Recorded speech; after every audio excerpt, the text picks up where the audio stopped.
Hello, my name is Charlotte Sheridan. I'm a registered architect and town planner and the current president of the RIAI. The review of the planning code presents us with an opportunity to reorientate our focus towards the true purpose of planning, which is in the interest of the citizen and for the common good. This presents us with an opportunity to regain trust and to give greater certainty in the planning system so that we can de-risk our residential delivery ambition. We have an opportunity now to put the necessary governance structures, resources and plans in place to ensure that we have the capacity to design and deliver beautiful carbon neutral, sustainable settlements and to establish the frameworks to enable us to deliver homes to meet our needs. Meaningful and creative engagement between the plan makers, residents and all stakeholders is essential in order for us to achieve this. On the one hand, the plans need to be both strategic and long-term, and on the other, they need to be detailed with targeted outcomes, where we can prioritise deliverables and also measure the outcomes. The strategic long-term vision plan can define the settlement boundary and set out the spatial structure that supports sustainable living under the framework of the Sustainable Development Goals. It can set out our ambition to ensure that quality of place and quality of life are embedded in the interest of the common good. We can learn from our European neighbours who develop long-term strategies for 50 to 70 years and provide overarching visions for their cities and their urban settlements, such as the Copenhagen 1947 Five-Finger Plan, which continues to guide strategic decisions in Copenhagen today. The RIAI Irish Cities Research Group prepared a spatial vision for Galway 2070, and it demonstrates the potential of a strategic long-term vision plan in an Irish context. It was prepared by a multidisciplinary group combining the skills of architects, planners, engineers, demographers, and economists, and it presents a really good example of a holistic and integrated vision that takes into account the complex data and evidence base that makes up an urban settlement, its population, its land use, spatial organisation, movement pattern, architecture, built form, culture, and heritage.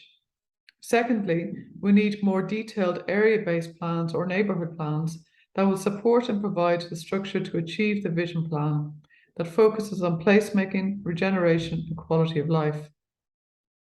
We need plans that move away from a project-led model of discretionary, speculative, and piecemeal applications, where our planning authority reacts, to a more plan-led settlement model where all stakeholders are engaged and have a meaningful voice, and where the plan can bring certainty for all and therefore de-risk the process. A plan-led model would entail an in-depth understanding of place in the first instance, informed by an evidence base, and the detailed area-based plans can then give three-dimensional guidance. It can integrate design, density, and diversity objectives within the plan, and it can provide a framework that is informed and designed in response to the place and informed by the stakeholders. Above all, however, we need the right resources and skills to deliver these plans. Successful and sustainable placemaking are predicated on strong leadership and effective and meaningful partnership.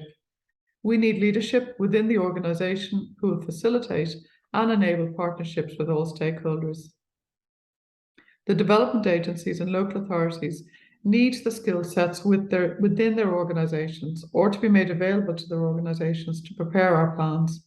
The skills required include architecture, urban design, planning, engineering, and supporting development management skill sets in regeneration and land activation, placemaking and community engagement and leadership. To achieve the transformation we envisage, we must employ the necessary planning and development skills to proactively facilitate the creation of a built and living environment that is part of a broader climate change and resilience strategy towards sustainable living. A key component of this is quality. Quality needs to be embedded in our plans. Quality in architecture and quality in place. Previously considered as something nice to have, it is now much more and should be much more fully integrated, where quality of place and quality of life is something that is for the common good and an expectation. It is well understood that a built environment of high quality and heritage are strong drivers of well-being, identity, social cohesion, and economic growth for all citizens. The key attributes that meet the needs of the citizen. We need our planning system to leave no one behind and to tackle the interlinked crisis facing society with the understanding that every place matters and every person matters. Thank you.